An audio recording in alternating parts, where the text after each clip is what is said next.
Hi everybody, welcome to my channel, Heavenly Ever After Thoughts.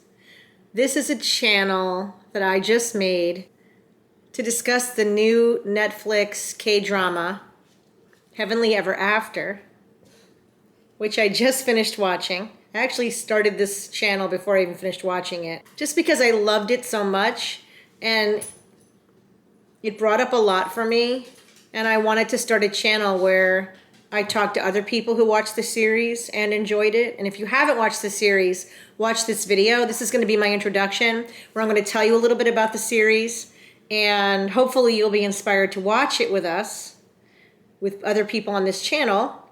Hopefully other people are interested and want to subscribe to this channel. Have you ever watched a show that you dread when the ending comes? Yeah, that's me with Heavenly Ever After. The first episode ended better than it started, I'll say that. But I was hooked. And the more I watched, the more I wanted to watch more. I haven't watched a show that's touched me this much in a long time. And I don't really watch K-dramas.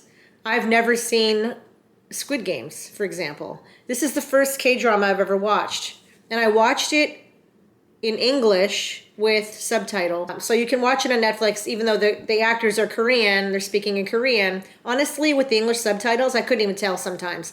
A lot of times, it looked like they were talking English. So the dubbing, the English dubbing was done really well. So after a while, you even forget you're watching a K-drama, you're just watching a show. All right, so this is my introduction video for my channel. And I want to tell you a little bit about me and a little bit about this show, Heavenly Ever After. And then I thought I would do a video for every episode. I think there's 12 episodes, where I kind of bring up some of the themes and some of the moments. I'm really hoping that whoever watches these videos will comment, just help discuss, and maybe suggest other videos I could make about Heavenly Ever After.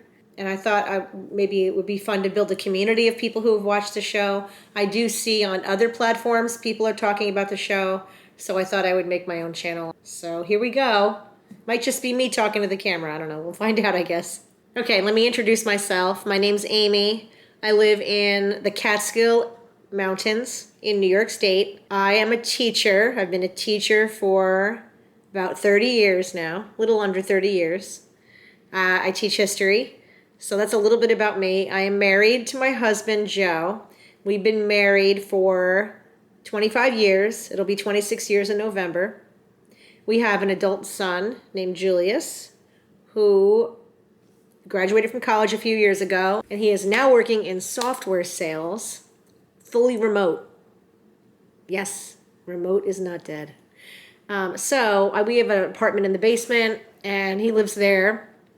He has a girlfriend. He's saving all his money, and he works full-time in software sales, which is 100% remote, and he loves it. So anyway, that's a little bit about us. I should mention, I have another channel on YouTube that I started about 3 years ago, and it's called Catskill Mountain Homebody. And on that channel, I feature my farmhouse, recipe videos, decorating videos for different holidays, and a lot of videos about life in the New York Catskill Mountains. So I'll put a link to that channel in this channel if anybody's interested in seeing that channel. There are two more important souls in our lives that I should introduce, and they are my puppies, Chipper the pug and Scout the beagle. Let me get Chipper first. Chipper is 5 years old. Say hi. Say hi. And he is my whole heart. We got him during the pandemic. He's my baby. And then we also have a beagle named Scout. The beagle is not as attached to me as he is my husband. Where's Scouty? Scout! Say hi. He's very quiet and very loving, but he's also very attached to my husband. But they like to sit on my lap all the time. And these boys are best friends. Scout is 4, Chipper's 5. They're not even a whole year apart. They're about 9 months apart. They are the love of my life. I really love them so much. They bring so much joy to our home. So they are featured in a lot of my videos on my other channel. The reason that I'm introducing them, first of all, I'm introducing myself, but there's a lot of talk about pets on Heavenly Ever After, how pets fulfill us in our life, and also what happens to pets in heaven, and the connection we continue to make with them in heaven, which really touches the heartstrings. So if you love your pet, your dogs, your cats, then this is a great series to watch because it does talk a lot about how our pets love us unconditionally. I love, love, love that part of Heavenly Ever After, and it's one of the reasons that I was drawn in to the series were some of the discussions of our pets in heaven. Chipper likes to lick Scout's ear if you haven't noticed. All right, I thought I'd move the camera a little closer because the boys are on me. Heavenly Ever After. In this introduction video, I want to go over 4 reasons why this show touches so many people's hearts. The first reason is the idea that love transcends time. It's a romantic story, but it's not a sexy story. You know, there's not a lot of physical affection that you're going to see on this show. It's no one's in bed together. Actually, the married couple sleep separately, which we're going to discuss why in a minute. Before I go over the heart of what I want to talk about, let me introduce the show to you, if you have not seen it. This show tells the story of a married couple. There's a wife named Hye-ja, who was born in 1945, and her husband named Nak-jun, who was born in 1940. So this couple, imagine they are the age of people born during World War II. Okay? So this is the couple you meet in the beginning of the story. They are older now. They're in they're probably in their late 70s when the story begins. Yeah, probably late 70s. What you learn is that the husband, Nak-jun, is bedridden because, and they tell you in the first episode that he had an accident. And so he's bedridden, he can't walk, and his wife, who's again older, is the breadwinner. And you learn in the first episode that she is kind of like a loan shark. She gives people daily installment loans. So every day she goes out and she collects on these loans. So that's how she brings money in. They also have an adopted daughter. The adopted daughter is young Ye, and she's probably, I would say, in her 30s, living with her adopted parents and helping. She goes out with the wife every day, with Hye-ja every day, and helps to collect. And she's kind of like the muscle, trying to collect money from the people who borrowed from them, who took out loans. So that's the premise. That's the main 3 characters. There's a cat named Sonia that also lives with them. That'll come up in the first episode. I will say the first episode, it's a little confusing. It starts a little slow, but they will both be in heaven by the end of the first episode. So that's where it kind of gets interesting. They have been together for many years by the time the episode 1 starts. Okay, so that's the premise of the show. Heavenly Ever After is the story really of what happens when both Nak-jun and Hye-ja die and what happens to them in the afterlife. So the husband dies first, Nak-jun dies first, and then Hye-ja dies a year later. And so again, it kind of the first episode is going to kind of take you through a little bit about their background, their love, and then what happens when they die. Which most of the series is about heaven and hell and what happens in the afterlife. Okay, that's a little backstory. What got me hooked, what made me watch this show, because I don't watch K-dramas, was the little trailer they do on Netflix where Hye-ja is in heaven and she's sitting at a desk with a representative from heaven, and they have to ask you 2 questions. One question is, who do you want to live with in heaven? It has to be somebody that's already there, that's dead. And she says, of course, her husband, because he had died before her. And then the second question, which is the one that got me watching this show, was, what age do you want to appear in heaven? Once you pick an age, you can't change it. You're forever that age in heaven. Before he died, Nak-jun told her that she was the prettiest she ever was at her age, which was at that point 80. That he had loved her for so long that every year he loved her, she became more beautiful, and that she was the most beautiful to him at 80. So remembering that statement he made, she says, I want to appear 80. And of course, the woman is flabbergasted because nobody picks 80. Everybody picks they want to be 25. They want to appear 25 in heaven. Nobody wants to appear 80. What you find out, and this is going to be a little bit of a spoiler, but not really, because he's going to find out in the first episode anyway. She gets to heaven. She finds her husband. He has a house already waiting for her, and she gets to him, and he's 30.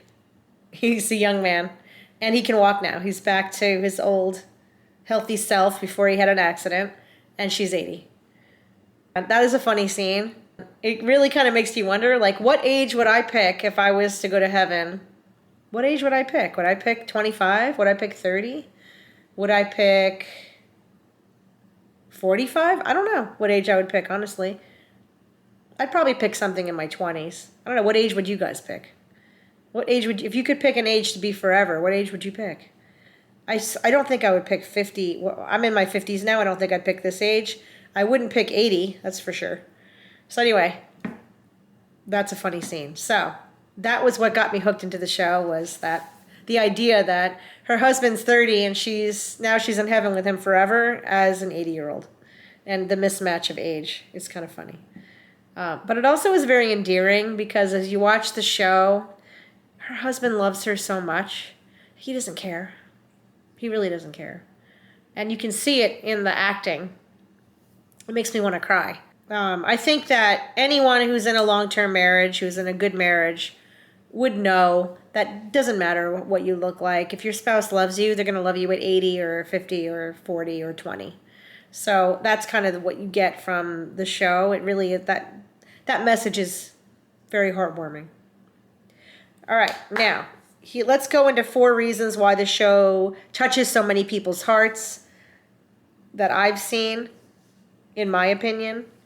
All right, so the first reason that this show touches so many people is the message that love transcends time.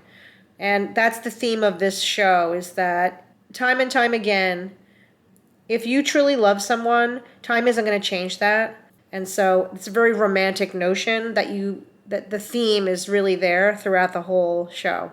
So that's the first reason why a lot of people are touched by the show.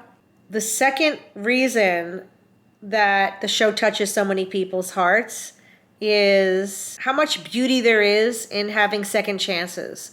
The idea that we are more than our mistakes, and that even in the afterlife, there are second chances.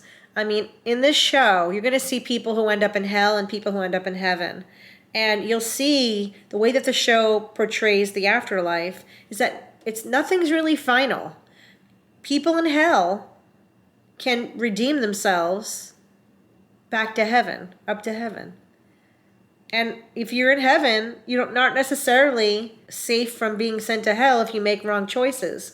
So there are many, many chances, even in the afterlife, to change the trajectory of your existence, for good or bad.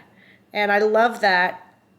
I love the idea that this isn't final, that the afterlife is continuing to grow and learn. And that's how it's portrayed in the show. And I think that does touch a lot of people. And honestly, I think it resonates with a lot of people. Probably not everybody, but it is a hopeful kind of show.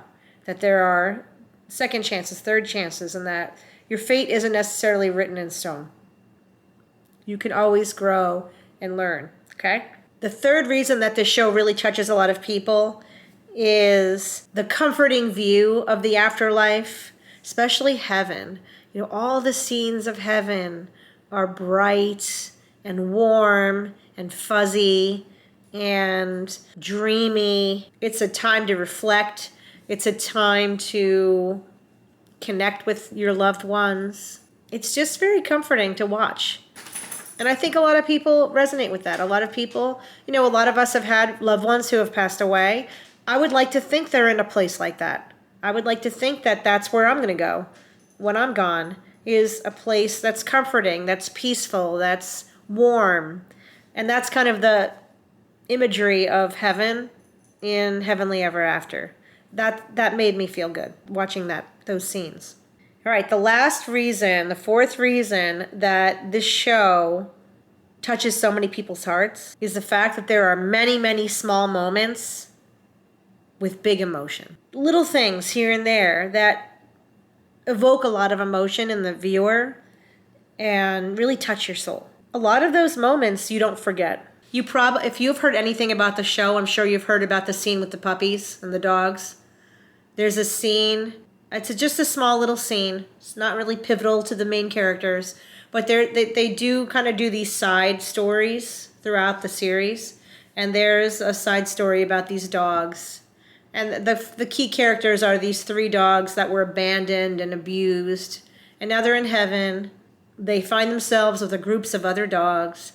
And they all get gathered together. And there's a rainbow that appears. And all of their former owners, right? Their dog owners they've all passed away, and they're coming to get them, and there's this reuniting, and it makes you bawl. I could cry right now thinking about that scene. That scene has been on the internet, it's gone viral, so I think that's why a lot of people have been brought to the show, is through that scene.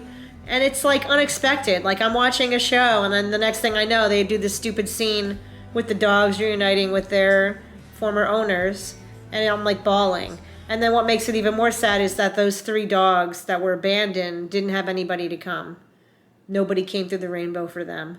And the story does follow them throughout of where they end up going, what happens with them. There are so many little moments like that, not necessarily tied to the main characters, that bring up big emotions. And they're unexpected. You're like, oh, and next thing you know, you're bawling.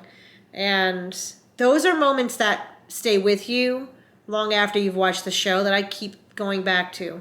So many little moments like that. It's such a great show. I really, really loved watching it. I really hope that you watch it if you haven't seen it yet. So those are 4 reasons why I think the show resonates and touches so many people's hearts. And I hope that if you haven't watched it, you will watch it and it touches your heart. Heavenly Ever After, for me, isn't just a story, a cute story. It stays in your heart. It stays on your mind. I think one of the reasons why this show has touched me so much, and I can't stop thinking about it, honestly, part of it has to do with the state of the world today. There's so much misery in the world today. There's so much divisiveness. We're so divided. There's wars going on. There's misery. There's sadness.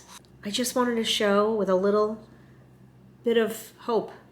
It showed me a little bit of happiness, a little escape from the madness that the world is today. And this show does that. You know, this show, Heavenly Ever After, it's not about politics. It's not. It's not about what team you're on. It's not about a particular war or a particular conflict in the world. It's just a show about people, relationships, and heaven and hell and what happens in the afterlife. All right, so if you want to be inspired, if you want to escape the nuttiness of this world, then join me in watching these videos I'm making about the episodes of Heavenly Ever After. I'm curious what the viewers think about the show, and I would love for you to add some comments about what types of videos you'd like me to make for this channel. I already have a lot of ideas, and honestly, I don't know what I'm doing. Why am I even doing this channel? Nobody's going to subscribe to this. I'm just going to do it anyway. I don't care. I like this show so much. I have not been touched by a show this much in years. I don't even remember the last time I was touched by a show like this. I think it's the times. I think it's the times we're in. I need this show now. I'm actually rewatching it because I loved it so much. Thank you for joining me today. Please consider subscribing. Please like the video and put down in the comments if you've watched the show, if you're going to watch the show with us. I'm really looking forward to talking about the show with everybody. So thank you for joining me. Thank you for watching the video this long. And the next video will be all about episode 1. So please watch episode 1 before I upload the next video. All right. See you then. Bye.